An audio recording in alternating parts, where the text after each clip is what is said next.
Padre Nuestro is arguably one of the most important sites in the country, archaeologically as well as paleontologically, and looking at environmental data in the past as well.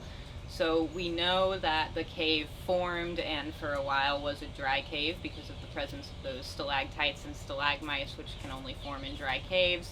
And they've also found a lot of paleontological data about extinct species, so small non-human primate, as well as a couple of different species of sloth that went extinct actually around the same time that humans began to move into this area. And then as you kind of move further towards the mouth of the cave, you start seeing more like human associated activity. So we've found some rocks that would not have occurred naturally in that cave. A lot of them have evidence of chipping or of use. And then again, as you move up the ledge kind of towards the mouth of the cavern, you start seeing Taino ceramic sherds, very small pieces of bodies. Most likely they would have been from potizas or water bottles, or maybe pots that were being used to carry water, or maybe cooking vessels that were being washed. We believe that most of the remains in this cavern are from like utilitarian objects. You read Las Casas, you read Ramon Panay, the early maybe a half dozen primary sources to get the background from the Spanish perspective. But what about the perspective of the Taino themselves? You know, they've got a story to tell. It's not just from the slanted view of those who are colonizing the America, but what about the archaeology of the Taino? So the water sites themselves, we look for ceramics. That's an indicator for water gathering. I'm certain that these sites that are the caverns are not necessarily religious offering sites, and yet we do see objects that may be ceremonial. There are literally hundreds of karst topography sinkholes here in the southeastern portion, percolating with water that goes through to make these aquifers, make for these large systems. Some of them open up in sinkholes for use by the Taino. Some of them even today are drilling holes and use them for water supply. So the waters here in the area for the hotels and the resorts are all also functioning from those same aquifer systems. We recognize these freshwater caverns with 300-foot visibility as important sites, not only just for water, but also for recreation. Many of these sites have been turned into recreational sites. Now, obviously, that's impacted the cultural material in these sites. I know back in the 70s and 80s, there's lots of publications of people diving in these caverns and picking up intact vessels. They've all been, for lack of a better word, hobby hunted or even looted of their archaeological integrity. So now we're down today for many of these sites looking at very small pieces. Some of the stones we see that are being carried in there, the lithic tools that we find from earlier culture times, the ceramic pieces, they tell us that it was used as a water supply, but it doesn't tell us what this might have looked like 20 years ago. So the archaeological integrity of these sites has been impacted as diving's come into the area, as free diving, as hundreds of people visit a tourist site. You can't expect that site to tell you the same information that might be a remote area that's not touched yet. As archaeologists, we have to look at both. They're both important to us, and they all tell the same story. Is what about these Taino? Who were these people? What were they doing? Where were they living? And how did they interact with their environment, which includes the entire area here of the national parks here in the east.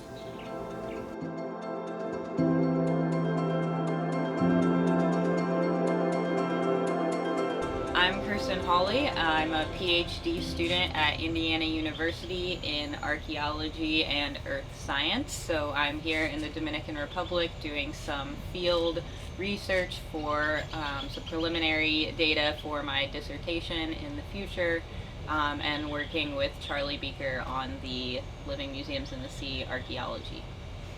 Taino is a cultural designation that we use for the late prehistoric peoples of the Greater Antilles, so Hispaniola, Puerto Rico, Cuba especially, and a lot of people think that they went extinct, which isn't true.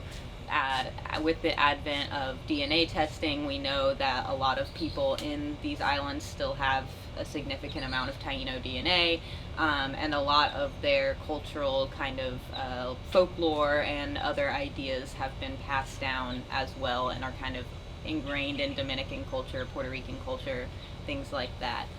However, we don't really know what Taino means, because Taino is a very broad designation for a lot of different groups of people that the Europeans met when they arrived and kind of all lumped together, as the indigenous people of the area.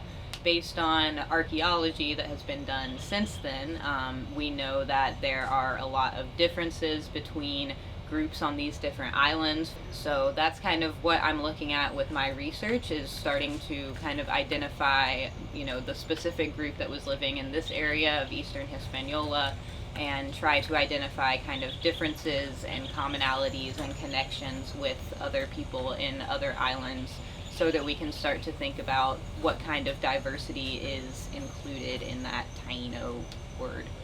So I'm going to compare clay and ceramics from this part of the island to village sites and other types of sites in other areas, to try to basically see how much movement there are of these ceramics. So the reason that I'm targeting Padre first is because it is a submerged site, and I want to use other submerged sites in my research, and so I first have to make sure that that submersion, or basically being in solution for several hundred or thousands of years, would not necessarily impact the trace elements that are in the ceramics. So I'm hoping to begin with that and then expand the study to include more sites, so that I can compare and look at those connections across space. So we had a few meetings in Santo Domingo this round, and then I am coming back in July to really make some more connections and meet more community groups and all of that. As I said before, a lot of people kind of dismiss the Taino as being extinct, or as, kind of not existing anymore, which isn't true, and a lot of people now are beginning to reclaim some of that indigenous Caribbean identity. And so I'm hoping to work with, there's a ceramic workshop at Casa de Campo that they actually get, local clay, and then they do ceramics with it, so I want to work with them. On the more eastern side of the island, there's some archaeology groups that are doing some public archaeology, introduction to archaeology classes for the public. But just in general, I'm going to really make sure I share my research with the local people here, and I want to make sure that they have access, because so much of this knowledge has been lost, and it's really a disservice to a lot of those people that have that indigenous identity.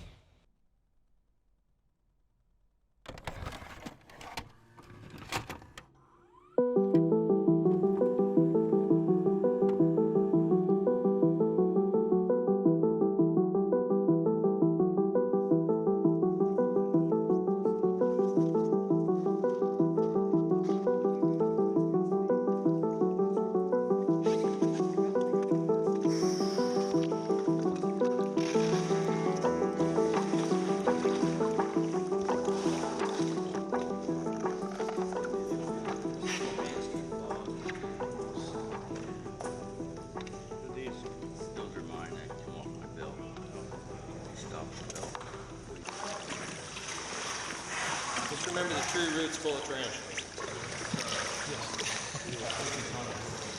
One of the most important sites we went to based on those early discussions here with the government was the Aleta. The Aleta stands for the fin. It was named because of the former structures that were there. But the Aleta is a sinkhole. It's about the size of a ship's hatch cover, as described, we feel, by Las Casas. Las Casas, Ramon Panay actually did take the time to try to learn about the indigenous culture here, and they recorded some things like religious beliefs, folklore, things like that the other Europeans weren't really paying attention to. They recorded a lot about this kind of axis mundi, or this connection between planes, I guess I would say, and the three planes that they identified that were really important to the Taino were the kind of heavens, or the stars, and then the material or earthly plane that we live on, and then this watery underworld underneath. So La Aleta is a little bit different than the other underwater sites because it is a sinkhole rather than kind of a cavern, so you can't really walk in. It's a hole in the ground in the middle of the forest in the East National Park here. And then once you get there, the sinkhole is quite a long way, I think about 200 feet before you hit the surface of the water, and then it's also very deep before you begin seeing any of the artifact deposits. But because the artifact deposit at the bottom is made up largely of intact things, so vessels, gourds, other kind of very important objects to the Taino, there's a canoe paddle, things like that. We think it's a ceremonial site because it seems to be that things were being deposited into this hole. And it's also unique because it has a sulfur chemocline kind of in between these two layers of water, which both protects them. So the water below the chemocline has very little oxygen, very little light, which allows a big preservation of organic artifacts, which is very, very rare in archaeology to have as big of a collection of organic artifacts as is at that site, as well as it creates this kind of milky division in the water that you would see if you dropped something in. And so you can imagine that if you believed in a watery underworld, if you put something in this hole, you would see it go down through this really clear water and then kind of disappear into this cloudy, milky sulfur layer, which is why we think it was kind of a very important site for a larger group of people.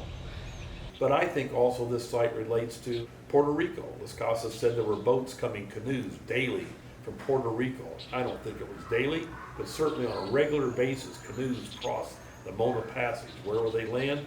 Right here in the southeast of Dominican Republic. Where would they go? I think they went to the Aleta. I think that was the Vatican of its time.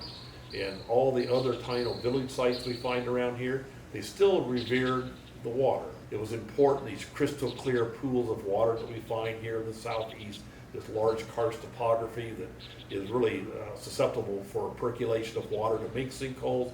That crystal clear aquifer water had to be something that the Taino revered, but they still went into a place like the Aleta. And to try and do the studies locally, everywhere from up here in Cap Cana up around to the National Park, Côte de Bamena, to the Bayahiba area, this whole region was considered an agricultural center by the Taino, and certainly we think a religious center too. And it's important to us today to do the archaeology of these sites, to try and do the study, to tie this together to 21st century archaeology and methodology of scientific investigation, and I think that's what we're on. It's exciting, it's important, and it can rewrite the history of the Taino.